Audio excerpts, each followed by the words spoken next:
નમસ્કાર મિત્રો, એકવાર ફરીથી આપ સૌનું નવગુજરાત એકેડમીમાં હાર્દિક સ્વાગત છે.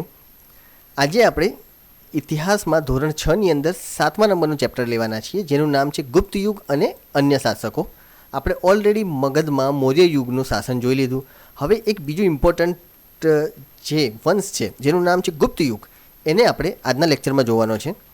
તો સૌ પ્રથમ તો જો આપણે જોઈએ તો આજનો જે લેક્ચર છે એ ફક્ત ખાલી ગુપ્ત વંશનો નથી, પણ ગુપ્ત વંશ સિવાય બીજા અન્ય શાસકોને પણ આપણે લઈશું.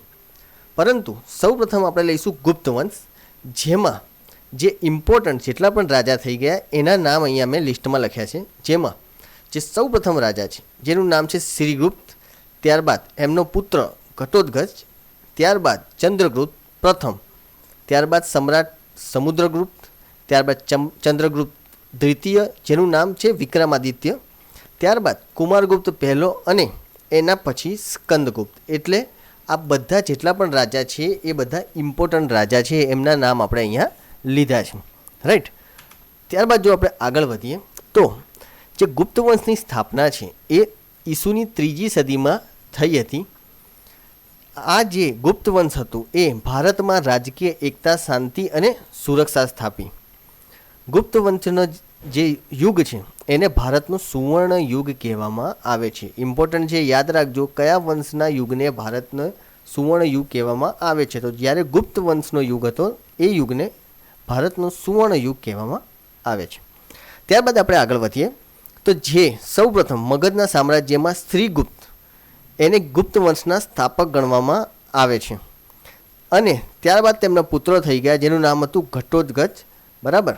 એટલે આ બંને ઇમ્પોર્ટન્ટ છે. કદાચ તમને સ્થાપક પૂછે તો શ્રીગુપ્ત સ્થાપક છે, બરાબર. યાદ રાખજો, ઇમ્પોર્ટન્ટ છે. ઘણીવાર એક્ઝામમાં કન્ફ્યુઝ કરવા માટે પૂછાઈ જાય છે કે શ્રીગુપ્ત કે ચંદ્રગુપ્ત પહેલો સ્થાપક કોણ?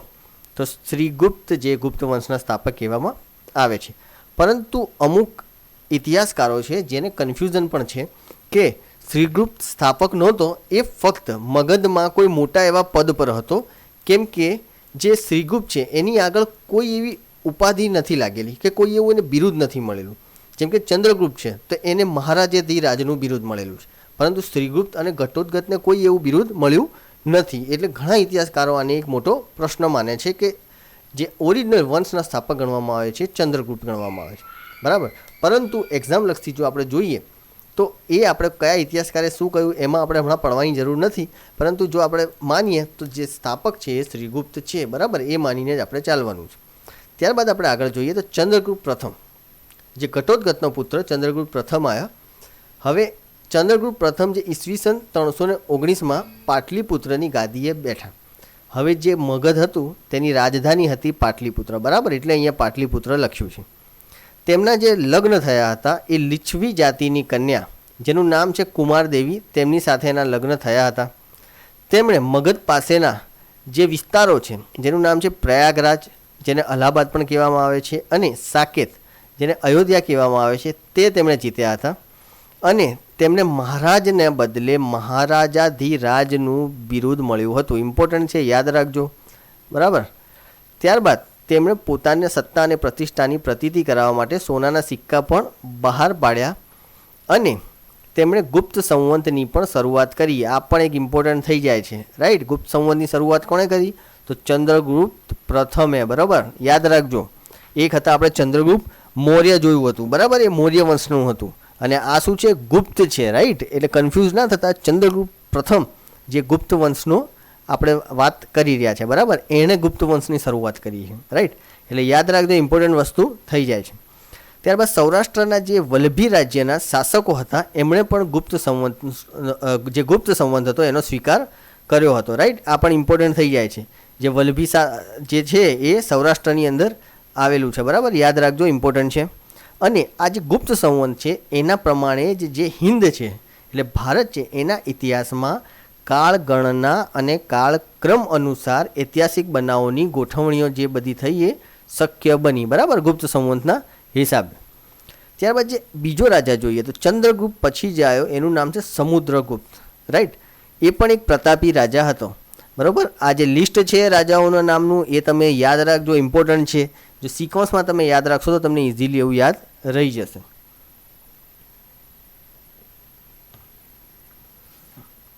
ત્યારબાદ આગળ વધી તો જે સમુદ્રગુપ્ત છે તેની માહિતી ક્યાંથી મળે છે આપણને? તો એની માહિતી જે પ્રયાગરાજનો સ્તંભ લેખ છે, જેને પ્રયાગ પ્રશસ્તિ કહેવામાં આવે છે, અને જે સમુદ્રગુપ્ત છે તેના સિક્કાઓ પરથી એની માહિતી મળે છે, બરાબર.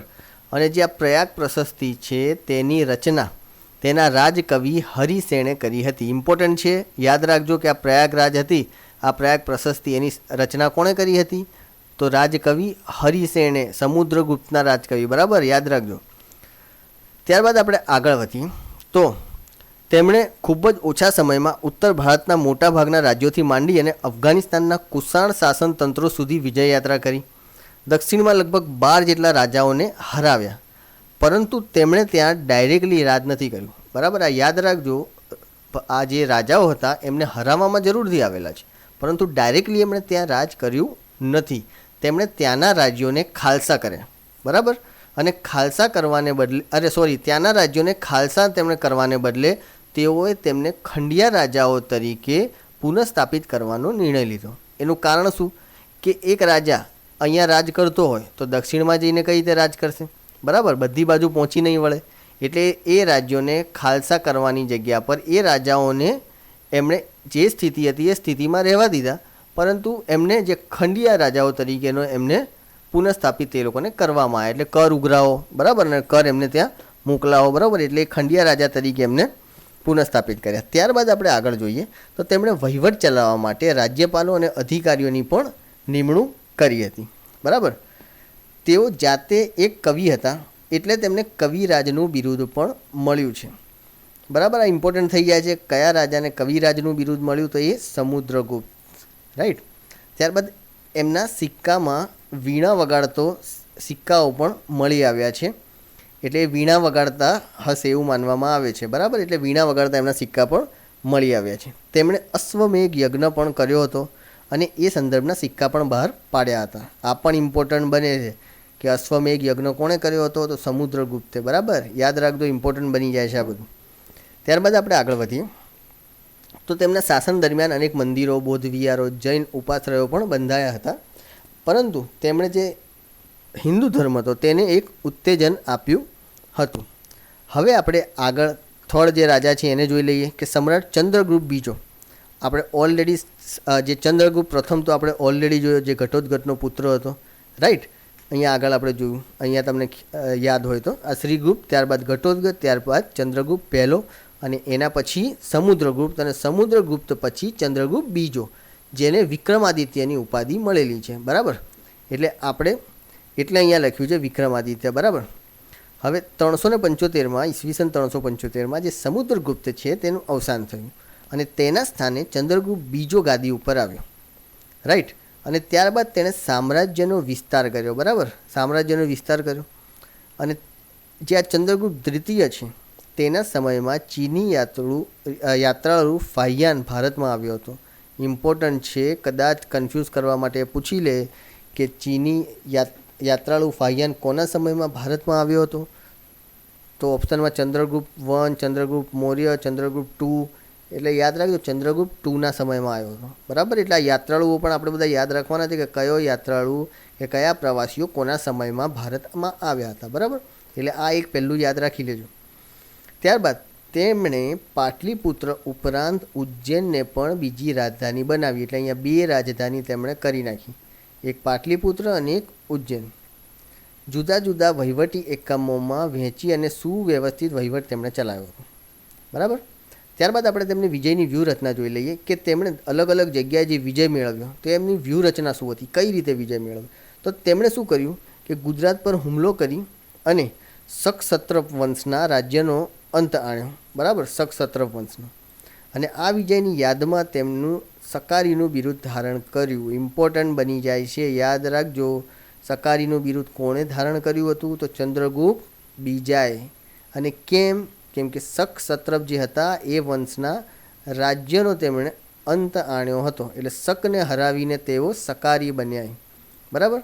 અને તેમનું બીજું જે બિરુદ હતું એ હતું વિક્રમાદિત્ય, રાઈટ, યાદ રાખજો. હવે આ બધે તે જીતતા કઈ રીતે, જે રાજ્યો જીતતા હતા એ કઈ રીતે જીતતા હતા? તો તેમણે એક સ્ટ્રેટેજી વાપરી.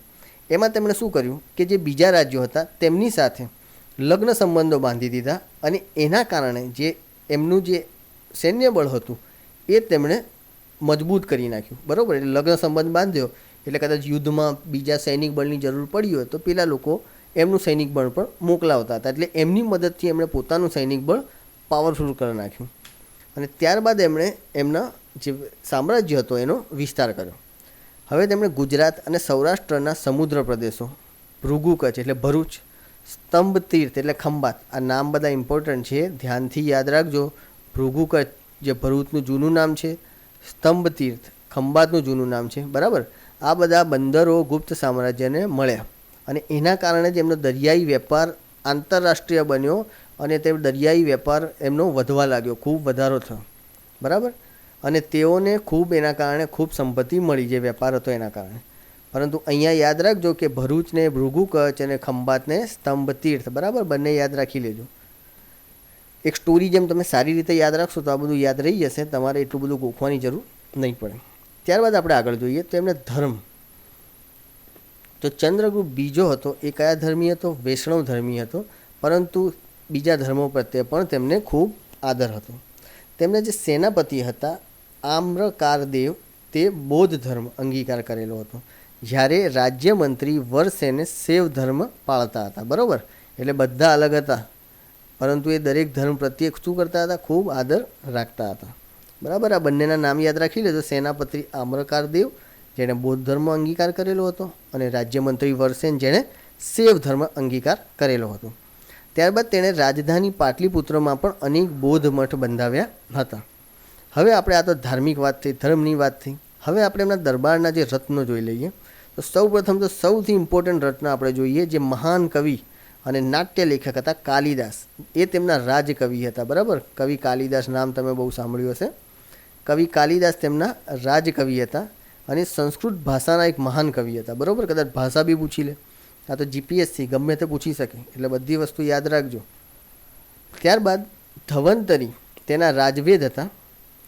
વૈજ્ઞાનિક વરામિહિર, વેતાલ ભટ્ટ, અમરકોશના રચિતા અમરસિંહ જેવા રત્નોથી તેમનો રાજ દરબાર શોભતો હતો. બરાબર, આ વેદ હતા, બરાબર, આ વૈજ્ઞાનિક, આ વેતાલ ભટ્ટ અને આ અમરકોશના રચિતા અમરસિંહ, એટલે આ ઇમ્પોર્ટન્ટ બની જાય છે. બરાબર, આ ધન્વંતરી પણ ઇમ્પોર્ટન્ટ બને છે અને આ વરામિહિર પણ. બરાબર, અને આ બે નામ આપણે એડવાન્સ લેક્ચર જ્યારે લઈશું એની અંદર હું તમને આ નામનું કહીશ કે આ નામ કેમ ઇમ્પોર્ટન્ટ છે. બરાબર, કે એ શાના માટે છે. અત્યારે ખાલી આપણે જીપીએસસી લઈએ છીએ એટલે જીપીએસસી જે હશે ને એટલું જ હું તમને કરાવીશ અને એની આજુબાજુ કદાચ કોઈ કનેક્ટિંગ લિંક આવી જશે જે તમને કદાચ જાણવા જેવી હશે તો એ હું તમને જણાવીશ. ત્યારબાદ આપણે આનું રાજ્ય જોઈ લઈએ. તો તમે અહીંયા જોઈ શકો છો કે આ જે ગુપ્ત વંશ છે એ અહીંયા શાસન કરતું હતું. બરાબર, આ ગુજરાત પણ અંદર ઇન્ક્લુડ છે પરંતુ દક્ષિણમાં નથી, એટલું યાદ રાખજો. બરાબર, ત્યારબાદ આપણે આગળ વધીએ તો એમના શિલ્પ અને સ્થાપત્ય જોઈએ. તો શિલ્પ અને સ્થાપત્યમાં અજંતાના ઘણા કલા મંડપો તેમના સમયમાં તૈયાર થયા હતા. ત્યારબાદ દિલ્હી પાસેનો જે મહેરોલી લોહસ્તંભ છે તે પણ તેમના સમયમાં તૈયાર થયો હતો. એ તમે અહીંયા પિક્ચરમાં અહીંયા જોઈ શકો છો, આ મહેરોલીનો લોહસ્તંભ. આ લોહસ્તંભમાં આટલો તાપ કે વરસાદ પડ્યો એ છતાં પણ હજી સુધી પણ એને કાટ લાગ્યો નથી. એટલે તમે વિચારો કે એ વખતે રસાયણશાસ્ત્ર પણ કેટલું શોધાયું હતું, કે ગુપ્ત વંશ વિજ્ઞાન ટેકનોલોજીને લગતું કેટલું આગળ હશે કે હજી સુધી એને કાટ પણ નથી લાગ્યો. ત્યારબાદ તેઓએ સાંસ્કૃતિક સિદ્ધિઓના પણ ઘણી મેળવી અને તેને કારણે જ ગુપ્ત યુગ સુવર્ણ યુગ બની શક્યો. બરાબર, એટલે સાંસ્કૃતિક સિદ્ધિઓના કારણે સુવર્ણ યુગ કહેવામાં આવે છે, સુવર્ણ યુગ બની શક્યો. બરાબર, ત્યારબાદ ઈસવીસન 414ના અરસામાં મહાન સમ્રાટ ચંદ્રગુપ્ત વિક્રમાદિત્યનું અવસાન થયું અને તેના પછી કુમારગુપ્ત પહેલો આવ્યો. બરાબર, એટલે યાદ રાખજો કુમારગુપ્ત બીજો પણ છે, પણ અહીંયા જે જીસીઆરટી છે એમાં નથી આપેલો, પરંતુ આ કુમારગુપ્ત પહેલો આપણે ખાલી અહીંયા જોવાનો છે. તેના સમયમાં જે પુષ્ય મિત્ર હતો તેના જાતિના લોકોએ બળવો કર્યો અને આ બળવાને તેમના પુત્ર જે સ્કંદગુપ્ત હતો તેણે તેને સમાવી દીધું. જે કુમારગુપ્ત પહેલો હતો તેના સમયમાં જ સરહદેથી હુણોએ હુમલા શરૂ કર્યા હતા. કદાચ એક્ઝામમાં પૂછી લે કોના સમયમાં હુણોએ હુમલા શરૂ કર્યા હતા, તો એ કુમારગુપ્ત પહેલો આવે. બરાબર, આગળ સ્કંદગુપ્તમાં બી કરેલા છે પરંતુ સ્કંદગુપ્તે એ લોકોને હરાયા બી હતા. બરાબર, પણ યાદ રાખજો કે જ્યારે શરૂઆત કરી હતી એ શરૂઆત કુમારગુપ્ત પહેલાંના સમયમાં કરેલી છે, બરાબર. અને આ જે પુષ્યમિત્ર છે એ જાતિના લોકોએ એ જો બળવો કર્યો હતો એ પણ સ્કંદગુપ્તે દબાવેલો છે, રાઈટ. એટલે યાદ રાખજો, આ બધું ઘણું ઇમ્પોર્ટન્ટ વસ્તુ એ એક્ઝામમાં કન્ફ્યુઝ કરવા માટે પૂછી શકે છે. હવે આપણે એક બીજો રાજા જોઈએ. પહેલાં થોડું કુમારગુપ્તનું પતાવી દઈએ, ત્યારબાદ આપણે જોઈશું સ્કંદગુપ્ત. કુમારગુપ્ત એ કાર્તિકેયનો ભક્ત હતો અને ધર્મ સહિષ્ણુ રાજા હતો. યાદ રાખજો, ઇમ્પોર્ટન્ટ છે કોનો ભક્ત હતો એ. કાર્તિકેયનો ભક્ત હતો. બૌદ્ધ જૈન ધર્મોને પણ તેમણે દાન આપ્યા અને નાલંદાની પ્રસિદ્ધ બૌદ્ધ વિદ્યાપીઠ તેમના સમયમાં સ્થપાઈ હતી. આ પણ ઇમ્પોર્ટન્ટ છે કે નાલંદાની પ્રસિદ્ધ બૌદ્ધ વિદ્યાપીઠ કોના સમયમાં સ્થપાઈ હતી? બરાબર, કુમારગુપ્તના. યાદ રાખજો, બહુ ઇમ્પોર્ટન્ટ છે, એક્ઝામમાં પૂછાયેલો ક્વેશ્ચન છે. ત્યારબાદ આગળ જોઈએ તો અજંટાની કેટલીક ગુફાઓ પણ તેના સમયમાં તૈયાર થઈ હતી, રાઈટ. અહીંયા તમે જોઈ શકો છો આ નાલંદા વિદ્યાપીઠ અને આ અજંતાની ગુફાઓ. ત્યારબાદ આપણે આગળ જોઈએ તો તેમનો પુત્ર જે સ્કંદગુપ્ત છે એની આપણે વાત કરીએ તો એ ગુપ્ત યુગનો છેલ્લો મહાન રાજા હતો, બરાબર. એ પ્રતાપી રાજા હતો, પરંતુ તેના સમયમાં એક જ ખાલી એને પ્રોબ્લેમ થઈ કે હુણોના હુમલા વધી ગયા હતા, બરાબર, જેના કારણે એ બીજે ક્યાં ધ્યાન આપી જ ના શક્યો. એટલે જે ગિરનારના અભિલેખ છે તેના પ્રમાણે તેણે શાસનકાળના શરૂઆતમાંના વર્ષોમાં હુણોને હરાવ્યા પણ હતા, ઘણીવાર હુણોને હરાવ્યા. અને ત્યારબાદ સ્કંદગુપ્ત પછીના શાસકો શક્તિશાળી હુણોના આક્રમણને ખાળી શક્યા નહીં અને ગુપ્ત સામ્રાજ્ય છિન્ન ભિન્ન થઈ ગયું. એટલે સૌથી છેલ્લો મહાન રાજા કોણ? સ્કંદગુપ્ત. એના પછી બી રાજા આવેલા છે, પરંતુ સ્કંદગુપ્ત જોઈએ તો સૌથી છેલ્લો મહાન રાજા કહેવામાં આવે છે. એણે ઘણો પ્રયાસ કર્યો, આ જે હુણોના હુમલામાંથી જે બહાર આવી ના શક્યો, એટલે બીજું કોઈ કામ એનાથી થયું જ ના. અને બધા પૈસા હતા એ બધા ત્યાં જ વપરાઈ ગયા, જે હુમલા થતા હતા એમાં જ, રાઈટ. એટલે સૌથી મોટી પ્રોબ્લેમ એ સમયે એને જે પ્રોબ્લેમ થઈ હતી, બરાબર. ત્યારબાદ આપણે ગુપ્તકાલીન રાજાઓ જોયા. હવે એમની શાસન વ્યવસ્થા જોઈ લઈએ કે ગુપ્તકાલીન શાસન વ્યવસ્થા કેવી રીતે હતી. તો જે ગુપ્તકાલીન શાસનતંત્ર છે એનું જ્ઞાન આપણને અભિલેખ, સ્મૃતિઓ અને પુરાણોમાંથી મળે છે. અને આ શાસનતંત્ર 3 વિભાગોમાં હતું: કેન્દ્રીય, પ્રાંતીય અને સ્થાનિક, રાઈટ. હવે સૌપ્રથમ જો આપણે કેન્દ્રીય જોઈએ તો કેન્દ્રીયમાં તો કોણ હોય? રાજા હોય. એટલે મહારાજાધિરાજ અથવા પરમ ભાગવત એવા બિરુદો તે લોકો તે સમયે ધરાવતા હતા. હવે એ સમયે કેન્દ્રીય જે વહીવટી તંત્ર હતી ત્યાં મુખ્ય અધિકારીઓ હતા. જેમ કે હાલ કેવું આપણે કેન્દ્રમાં હોઈએ, જે પાર્લામેન્ટ છે કે જે લોકસભા છે, બરાબર, એ લોકસભા, રાજ્યસભા, ત્યાં મુખ્ય જે મિનિસ્ટરો હોય છે તેમને કેવું એક ખાતું હોય છે. એવી રીતે અહીં પણ એવું હતું, મુખ્ય અધિકારીઓ હતા, એમને અલગ અલગ ખાતા હતા. જેમ કે મુખ્ય સેનાપતિ હોય તો એને શું કહેવાય? મહાબલાધિકૃત. વિદેશ મંત્રી, મહાસંધિ વિગ્રહક. જે વિદેશી હોય ને તો આપણે શું કરીએ, એક દેશ બીજા દેશ જોડે સંધિ કરે ને, એટલે અહીંયાથી એવી રીતે યાદ રાખી શકીએ આપણે, મહાસંધિ વિગ્રહક.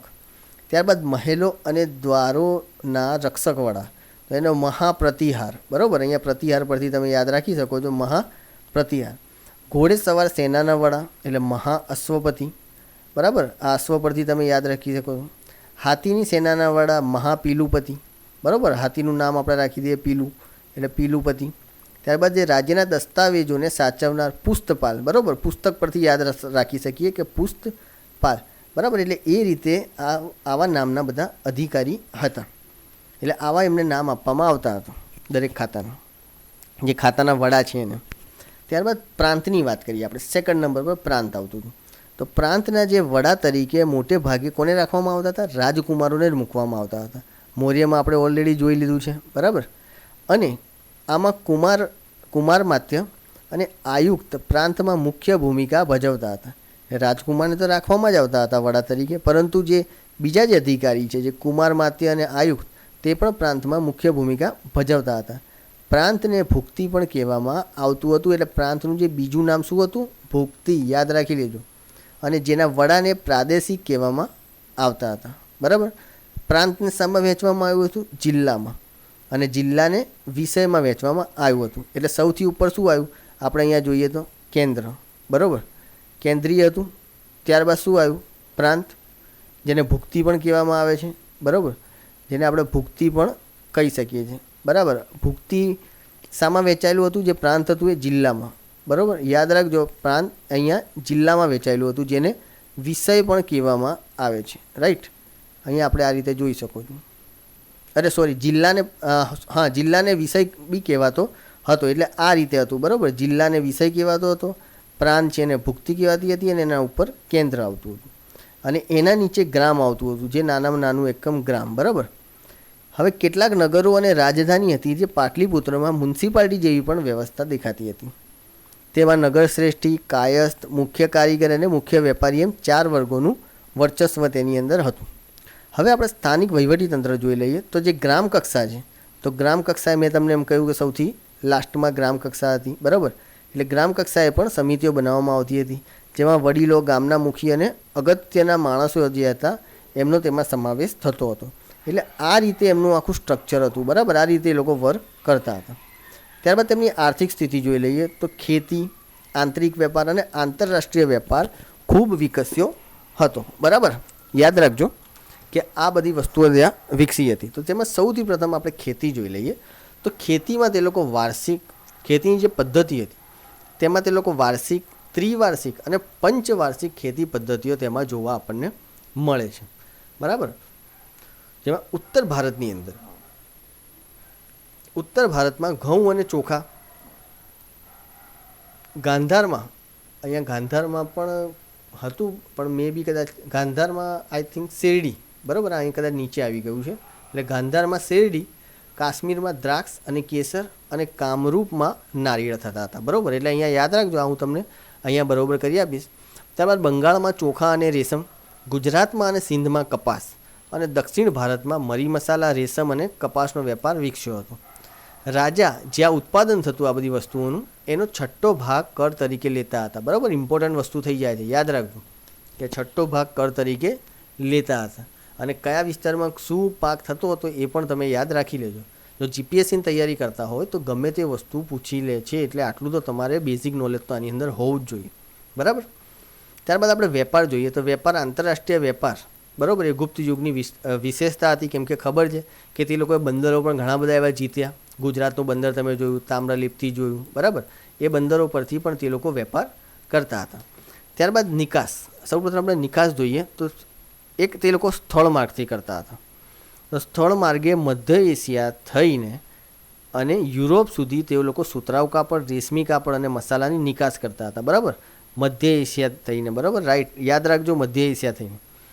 અને ત્યાંથી એ લોકો આગળ યુરોપ જતા હતા. એટલે યુરોપ જોડે આપણે પહેલાંથી આ બધા વેપાર ચાલતા હતા. ત્યાર પછી યુરોપિયન એ સમયથી જ ખબર હશે.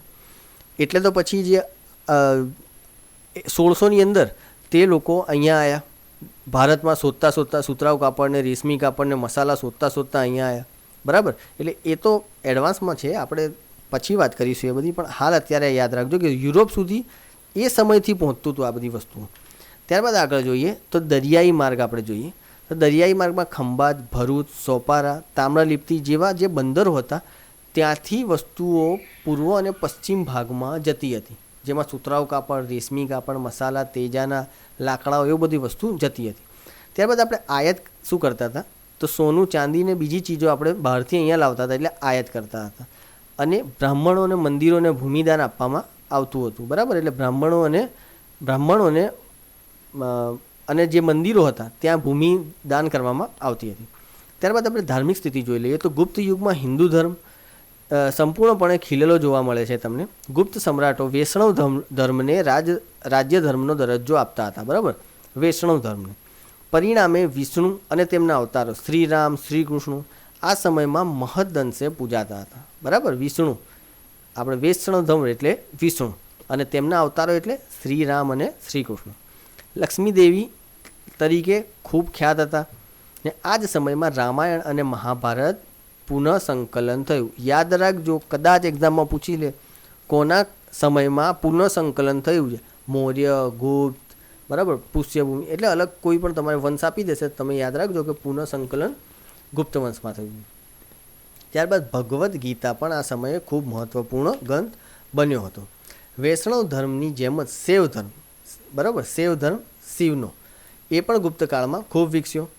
દક્ષિણ ભારતમાં શૈવ સંતો, જેનું નામ છે નાયનાર કે નયનાર બી અમુક વાર કહેવામાં આવે છે, અને વૈષ્ણવ સંતો આલવાર કે અલવાર પણ કહેવામાં આવે છે, બરાબર.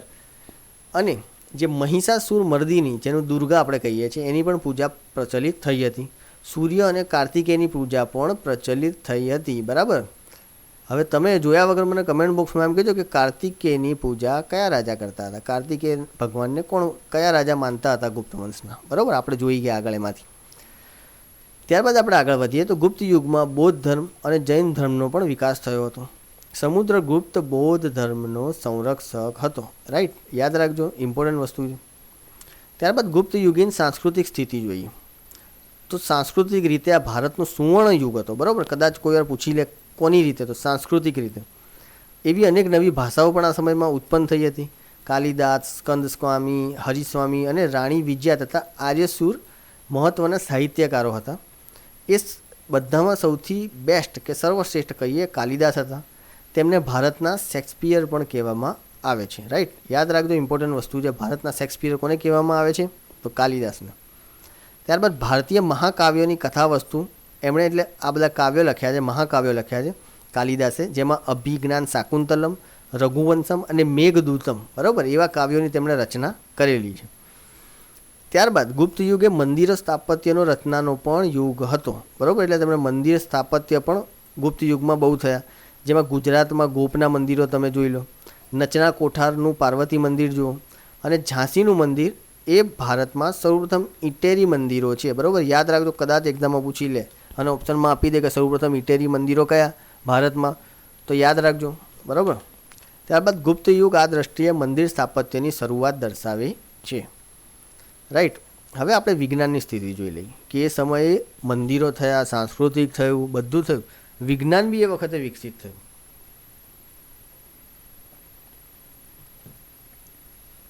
જેમાં આપણે સૌપ્રથમ મહાન વૈજ્ઞાનિક જોઈએ આર્યભટ્ટ અને જે વરામિહિર, એ બંને આ સમયમાં થઈ ગયા. જે ગુપ્ત યુગ છે એ સમયમાં થઈ ગયા. આર્યભટ્ટનું તમને ખ્યાલ હશે કે એમને શૂન્ય અને દશાંશ પદ્ધતિની શોધ કરી છે. બરાબર, અમુક વાર સાંભળ્યું હશે. શૂન્યની શોધ કોણે કરી, તો કે આર્યભટ્ટ. દશાંશની શોધ આર્યભટ્ટ. શૂન્ય વગર કોઈ વસ્તુ શક્ય નથી, કોઈ કેલ્ક્યુલેશન શક્ય નથી. બરાબર, એટલે આર્યભટ્ટે શૂન્યની શોધ કરેલી છે. ત્યારબાદ આપણે બીજા જોઈએ વરામિહિર, જે ખગોળશાસ્ત્રી હતા. તેમણે બૃહદ સંહિતા નામક એક ગ્રંથ લખેલો છે. બરાબર. ત્યારબાદ વાઘભટ્ટ, તેમણે આયુર્વેદ ક્ષેત્રે અષ્ટાંગ હૃદય સંહિતા નામનો ગ્રંથ લખેલો છે. બરાબર, તેમાં મનુષ્યો અને પ્રાણીઓ માટે વેદશાસ્ત્ર વિકસાવ્યું તથા હાથી ઘોડાની દવાઓ પણ એ સમયે શોધાઈ હતી. ત્યારબાદ રસાયણશાસ્ત્રનો પણ ખાસો એવો વિકાસ થયો હતો. મેં તમને આગળ વાત કરી હતી, રસાયણશાસ્ત્રનો બહુ વિકાસ થયો હતો. અને તેનું જ ઉદાહરણ દિલ્હી પાસે જે આવેલો મહેરોલીનો લોહસ્તંભ, જેને હજુ સુધી કાટ લાગ્યો નથી. એટલે કેવું લોખંડ એ લોકોએ જે રસાયણ યુઝ કર્યું છે લોખંડમાં, કે હજી સુધી એને કાટ લાગ્યો નથી, જે મહેરોલીનો લોહસ્તંભ છે. બરાબર, એટલે કદાચ એક્ઝામમાં પૂછે કે એ ક્યાં આવેલું છે મહેરોલીનો લોહસ્તંભ, તો દિલ્હી, અને હજી સુધી એ લોહસ્તંભને કાટ લાગ્યો નથી.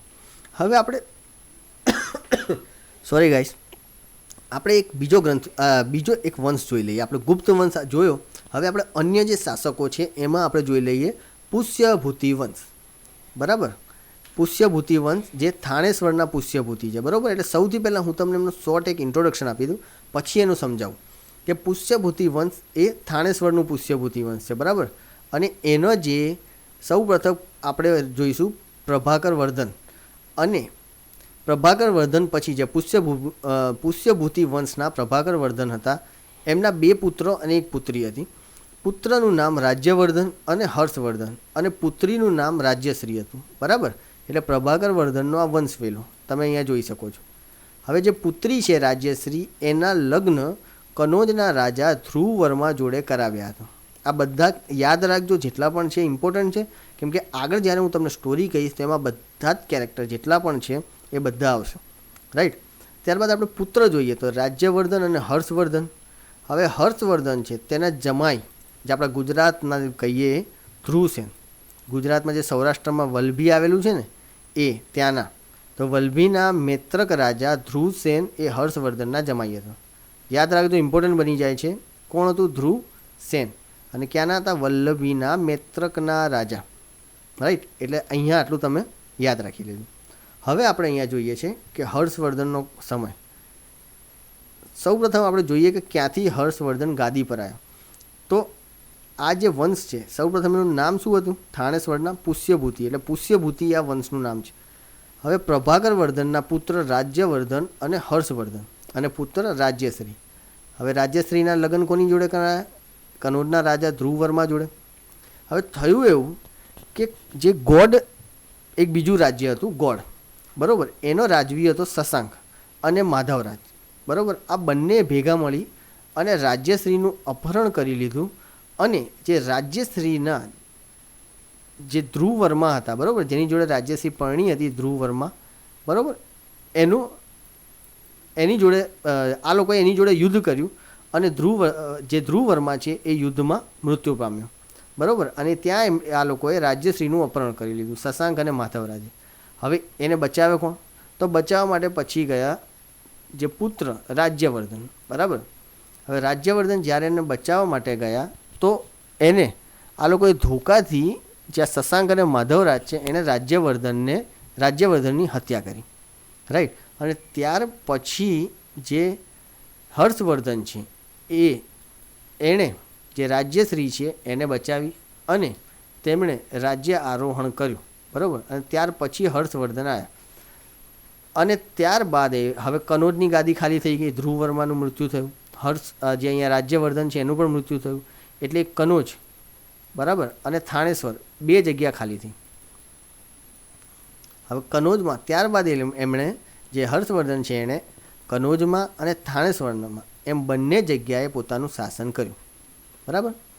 એટલે હર્ષવર્ધન પ્રાચીન ભારતના છેલ્લા મહાન સમ્રાટ હતા, બરાબર. યાદ રાખજો, છેલ્લા મહાન સમ્રાટ. સમ્રાટ કોને કહેવાય? કે જે એક મોટા એરિયા પર શાસન કરતા હોય, બરાબર. તેમણે મગધ, ઓડિશા, સારસ્વત, ગોળ અને મિથિલા સુધી પોતાના રાજ્યનો ફેલાવો કર્યો હતો. તેમના સમકાલીન જોઈએ તો એક તો એમના જમાઈ હતા, તેમના સમકાલીન વલ્લભીના મૈત્રક રાજા ધ્રુવસેન એમના જમાઈ હતા. હર્ષવર્ધને દખ્ખણના જે પુલિકેશ બીજા હતા, આ પણ એક ખતરનાક રાજા છે, પુલિકેશ બીજા, કોઈનાથી હારતા જ નહોતો. દખ્ખણના પુલિકેશ બીજા એણે નર્મદા જે ત્યાં યુદ્ધ કર્યું, નર્મદા નદી છે એ બાજુ, એટલે નર્મદાનું યુદ્ધ કહે છે. અને ત્યાં એણે સમ્રાટ હર્ષને પરાજય કર્યો. અને હર્ષ મોટે ભાગે નર્મદાથી ઉત્તરના ભાગમાં શક્તિશાળી રાજા ગણાતો હતો, બરાબર. એટલે આપણે ઉત્તરનો ભાગ અને દક્ષિણનો ભાગ અહીંયા, બરાબર, આપણા ભારતનો, અને વચ્ચે નર્મદા, તો નર્મદાથી ઉપર હતો ત્યાં જ આ રાજ કરતો હતો, બરાબર, હર્ષ. એટલે ત્યાં જ શક્તિશાળી ગણાતો હતો. આના સમયમાં મહાન ચીની યાત્રી યુઅન સ્વંગ ભારત આવ્યા, બરાબર. એક ફાહિયાન આપણે જોયો હતો ચંદ્રગુપ્ત ટુના સમયમાં, અને અહીંયા બીજો પ્રવાસી ચીની યાત્રી, બરાબર, યુએન સ્વાંગ હર્ષના સમયમાં ભારતમાં આવ્યો હતો. યાદ રાખજો, ઇમ્પોર્ટન્ટ છે. હર્ષ એક શૈવ ભક્ત હતો, બરાબર, અહીંયા યાદ રાખજો, આ શૈવ ભક્ત હતો. અને પછીથી તેણે બૌદ્ધ ધર્મ અંગીકાર કર્યો હતો. તેણે જે કનોજમાં યુઅન સ્વંગના અધ્યક્ષપદે એક ધર્મ પરિષદનું આયોજન કર્યું, બરાબર. અને બુદ્ધની પ્રતિમાને હાથીની અંબાડી પર મૂકી અને તેની પૂજા કરાવીને સ્થાપિત કરી હતી.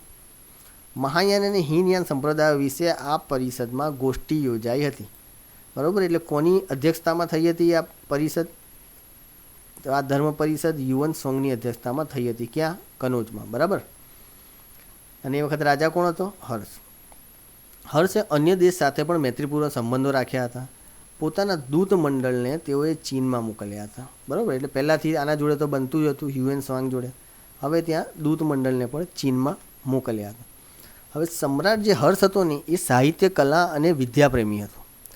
તેના દરબારમાં ઘણા એવા કવિ બી હતા. હવે સૌથી ઇમ્પોર્ટન્ટ જોઈએ તો બાણભટ્ટ, જેણે હર્ષચરિતમ, હર્ષના નામ પરથી હર્ષચરિતમ અને કાદંબરી જેવી સંસ્કૃત સાહિત્યના ગ્રંથો લખેલા છે, બરાબર. શાના? સંસ્કૃત સાહિત્યના. યાદ રાખજો, બંને ઇમ્પોર્ટન્ટ છે, કાદંબરી અને હર્ષચરિતમ. કોના દ્વારા લખાયેલા? બાણભટ્ટ દ્વારા. મયુરભટ્ટ અને કવિ જયસેન પણ હર્ષના સમયમાં મહાન કવિઓ હતા. એ સિવાય સમ્રાટ હર્ષ પોતે પણ એક ઉચ્ચ કોટીના સાહિત્યકાર હતા. તેમના બે નાટકોની પણ તેમણે રચના કરી છે, પ્રિયદર્શિકા અને રત્નાવલી, રાઈટ. યાદ રાખજો, આ હર્ષનું તમે આટલું કરી લેશો ને અને જીપીએસસીની એક્ઝામ આવતા હશો ને તો કદાચ 1 માર્ક આવવાનો ચાન્સીસ ફૂલ થઈ જશે, કેમ કે હર્ષનું ઓછું છે અને માર્ક્સ જલ્દી તમને મળી જશે.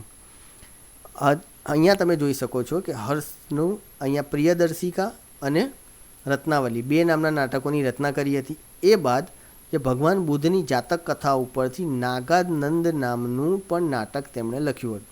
એટલે કેટલા? 3 થઈ ગયા. પ્રિયદર્શિકા, રત્નાવલી અને નાગાનંદ, જે બુદ્ધની જાતક કથા ઉપર. એટલે કદાચ એક્ઝામમાં પૂછાય બુદ્ધની જાતક કથા ઉપર કયું નાટક લખ્યું હતું? પ્રિયદર્શિકા, રત્નાવલી, નાગાનંદ. તો આપણો ઓપ્શન શું હશે? આન્સર નાગાનંદ. બરાબર.